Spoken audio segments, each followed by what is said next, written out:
नमस्कार. योग चॅलेंजच्या डे 11मध्ये आज आपले स्वागत आहे. तर आज आपण पोटावरील चरबी कमी करण्यासाठी आणि पोटाचे स्नायू मजबूत करण्यासाठी 3 प्रभावी आसने बघणार आहोत. चला तर मग सुरुवात करूया. उत्तान पादासन. पाठीवर सरळ झोपा.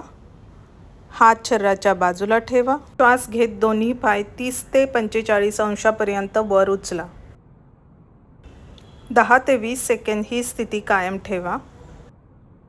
नंतर हळूहळू पाय खाली आणा. आता करूया नौकासन. पाठीवर सरळ झोपा. श्वास घेत दोन्ही पाय, हात आणि मान एकाच वेळेस वर उचला. आता शरीराचा आकार एखाद्या नौकेसारखा दिसेल. सामान्य श्वास घेत 10 ते 15 सेकंद ह्या स्थितीमध्ये राहा. हळूहळू पूर्वस्थितीत या. तिसरं आसन भुजंगासन. पोटावर झोपा. दोन्ही हात खांद्याच्या जवळ ठेवा. श्वास घेत हळूहळू डोके, छाती आणि पोटाचा भाग वर उचला. खांदे सैल ठेवा आणि पुढे पहा. 10 ते 15 सेकंद ही स्थिती धरा. नंतर सावकाश खाली या. या तीनही आसनांचा नियमितपणे सराव करा.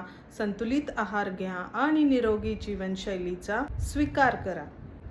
उद्या पुन्हा भेटूया योगा चॅलेंजच्या डे 12मध्ये. नमस्ते.